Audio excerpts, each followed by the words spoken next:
All right, Leo, welcome to your weekly sidereal forecast for August 31st through September 6th. My name is Athen.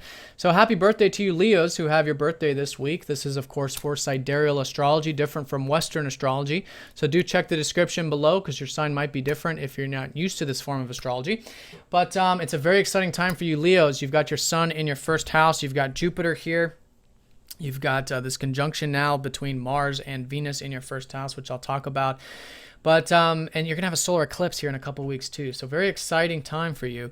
But I want to show you this transit graph of this week. It's kind of split up into two parts, as you can see here. Monday and Tuesday, Venus conjoins up to Mars, and the Sun opposes up to Neptune. So it's kind of a mixed bag here. I'll talk about that. And then over the weekend, there is some power. There's some restructuring taking place, or at least can, with the Sun trining up to Pluto.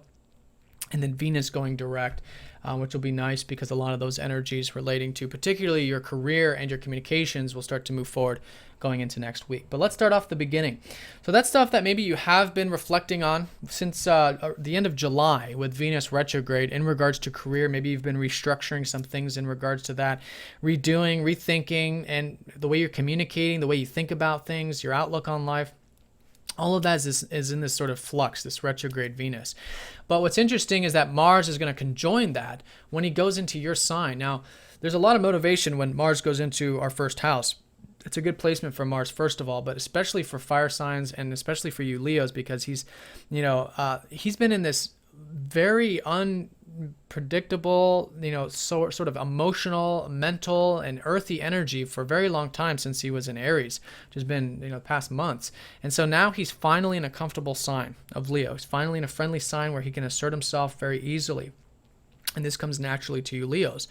So the energy here with this is that you'll probably feel quite motivated. Now, again, your ruler is going to be opposed up to Neptune, though, Monday and Tuesday. So you'll notice the energy probably more as the week unfolds. But it is important to have this faith, have this trust. Neptune in your seventh house has been showing you that everything in regards to relationships and one-on-one connections is in a sense outside of your control. And it's important to give that area to God, so to speak, or literally, give it to God. Have that faith, that trust, surrender it. Because that's what Neptune is showing you in the seventh house, is how to surrender the big picture stuff. Now, of course, there is free will, there are actions, but it's very important that we do understand that there are large elements of relationships for you that are outside your control. And once you relax into the flow that things are happening in divine timing in that particular area, then you'll find yourself gaining more light, more energy, which is that sun energy. Less uncertainty, like if you're trying to figure out the relationship stuff too much, and just higher spirit. So it can be a spiritual time, actually, especially for you Leos, Monday and Tuesday. So relax into that. Spiritual pursuits are great. Spending time with relationships are great, especially when it's of that unconditional sort of way, which is Neptune. And and there can be, with that, and when it's balanced like that, there can be a lot of energy too, to assert yourself, to go after your goals, your drives, to express yourself emotionally, which is Mars, who rules your fourth house, and to express your philosophy and outlook on life, which is Mars ruling your ninth. But as the week unfolds, you'll notice a lot of that easing up too, and then more clarity perhaps, and then more motivation with Mars. So then over the weekend, your ruler trining up to Pluto, there's a tremendous amount of power actually coming in for you this weekend to, again, express yourself, assert yourself, etc. And this is all coming from a lot of this revolutionary restructuring that's been taking place with your self-expression, with Pluto transiting your fifth house. So this has been perhaps facing some fears, some inhibitions about how you express yourself, how you create, things like that. But it's more introverted now with Pluto retrograde.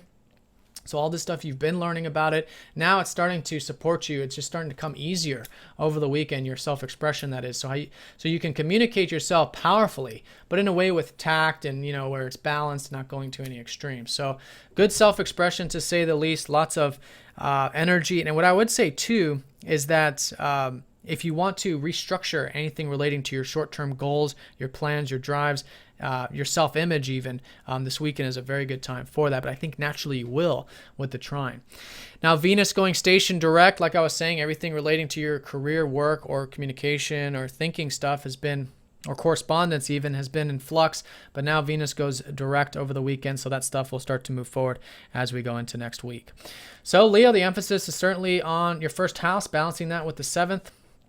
and yeah, and getting motivated and finding out what those goals are, pursuing those goals, but especially as the week unfolds and going into next week.